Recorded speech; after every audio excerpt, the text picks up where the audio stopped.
Hey guys, what's up? I'm finally back with the first review in a very long time, and I figured, just to get back in the swing of things, I would review something that I actually already wrote a review for on my Letterboxd. I'm not going to read it verbatim, but I do have my notes pulled up, so yeah, there's that. And we got the old lighting set up. I figured if I got a feeling today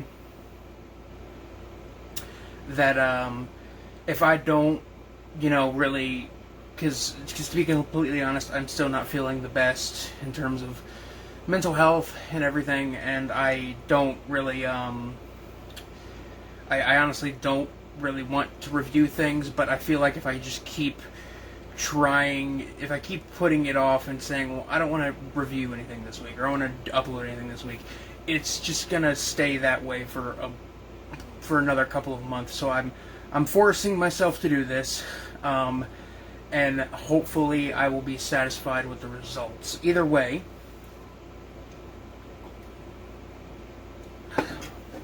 tonight I'm going to be talking about a 1990 exploitation action thriller horror film. It's also one of the newest releases from Vinegar Syndrome. I'm talking about Blood Games. I picked this up during their halfway to Black Friday sale. This was one of the surprise titles. I had heard of this film in passing before, never seen it.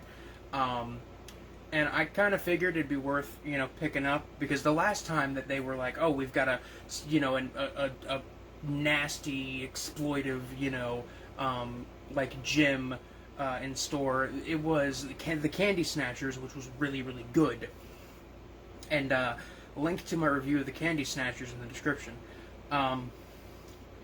But I watched this a couple nights ago, and I wrote a review for it, and I figured I would just kind of, just get back in the swing of things, just kind of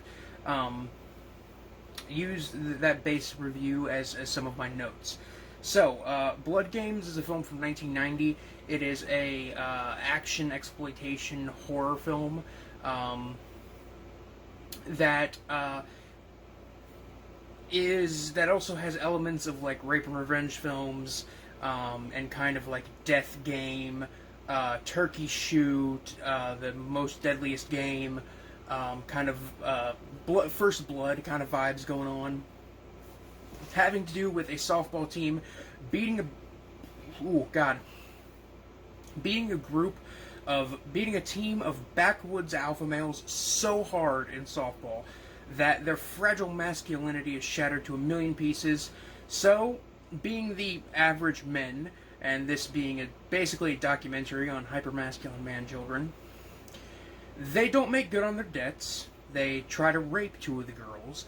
They stab the coach, shoot one of the girls dead, and the girls retaliate, and after being bested once again, they catch up to the girls, and they end up in a cat-and-mouse First Blood-style killing game in the woods. As soon as I put this on, or at least not too long after I put this on, words like disturbing, violent, action-packed, and thrilling immediately came to mind. This is in a pretty obscure 90s exploitation title. Like I said, I'd heard of it in passing before, specifically in VHS groups on Facebook, but it did look pretty intriguing. It looked like a fun little sports baseball themed slasher film that probably has some bad one-liners, maybe a really dumb death scene where somebody's like hit in the side of the head with a baseball and their eye flies out towards the camera, or some dumb shit like that. Like, maybe there was something dumb like that going on. I was expecting just, something like that with some tits thrown in, a fun cheese fest. However, this is not a cheese fest at all. This is actually kind of a disturbing, thrilling exploitation title that rivals exploitation titles in the 70s in terms of being, uncomfortably misogynistic, and nasty and cruel at times. The film is undeniably, in my opinion, very thrilling, action-packed, and enjoyable, at least before it gets very disturbing in the last 30 minutes or so, when it gets very intense. This film is, genuinely compelling. It's not necessarily well acted, or written, but you want the characters to make it out alive. You like these characters based on what you've seen of them, and you know, I guess that's really all you need when it comes to these kinds of movies. Genre fans will be happy to see George Buck Flower in the film, who is a cult actor known for having bit parts in John Carpenter films like They Live, The Fog, and Escape from New York, as well as exploitation favorites like Elsa, Shoof of the SS, Elsa, Harem Keeper of the Oil Sheiks, and Drive-In Massacre. All in all, this movie isn't necessarily good, but you know, it's definitely, I would argue, a must-see if you are into obscure, rough exploitation cinema. The film is comparable, in my opinion, to First Blood, albeit this film is a bit more exploitive. This film, intentionally or not, I think on a thematic level is trying to say something. First Blood is a movie that is an immensely iconic action, drama, kind of thriller film that people kind of forget is as dark, depressing, and as serious as it is.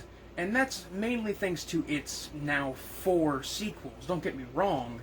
Well, I haven't seen the first 2 sequels. I've seen the 4th movie, and I've seen First Blood, and I've seen the 4th Rambo that came out in like 2008. I haven't seen Last Blood yet.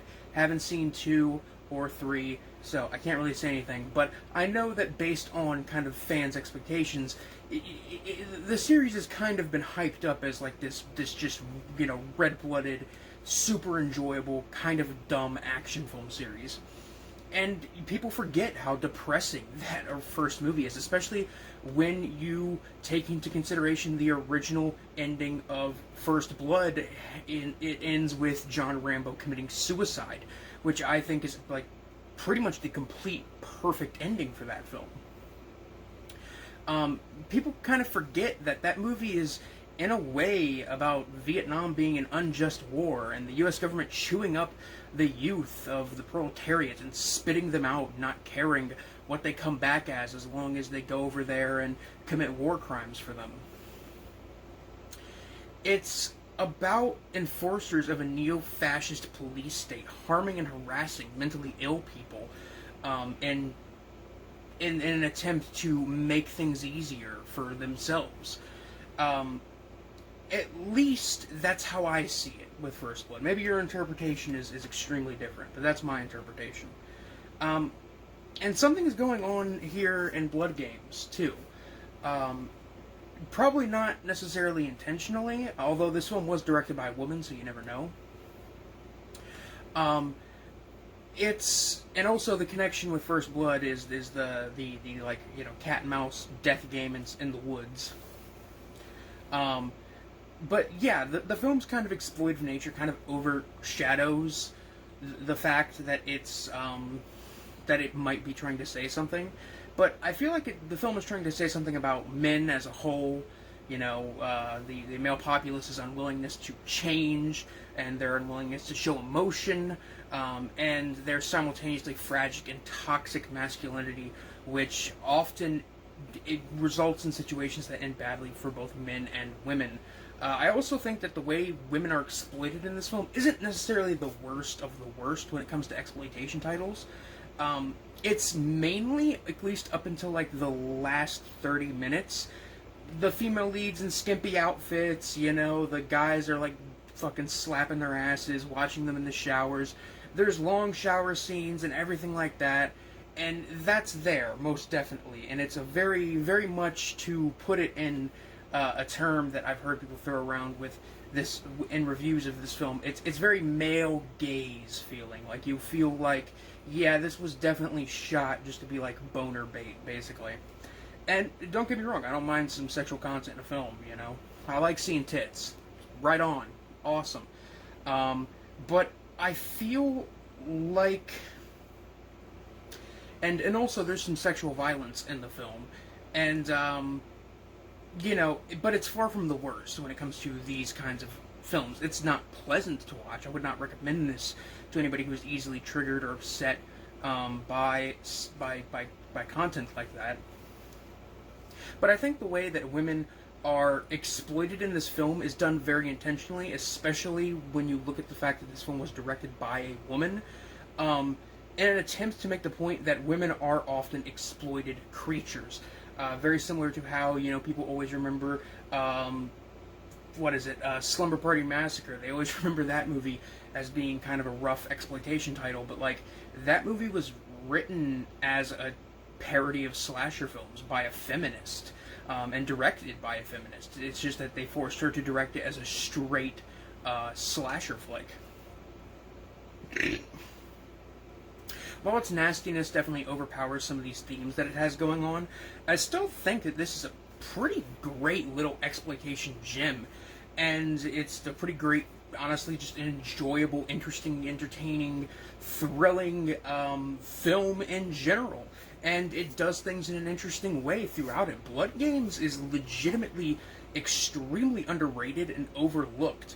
And as previously stated, if exploitation films are your bag, if you love finding that next great underappreciated gem, Blood Games should be on your list. It should be one to seek out, because I'd only heard of this movie in passing before. I didn't know shit about it until buying it, and this was more than money well spent. I have the slipcover protector on this thing.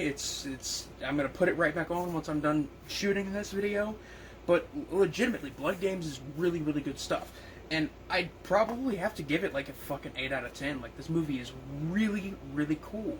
And, it's fun and exploitive, but not in a super duper uncomfortable way like I Spit on Your Grave is, for example.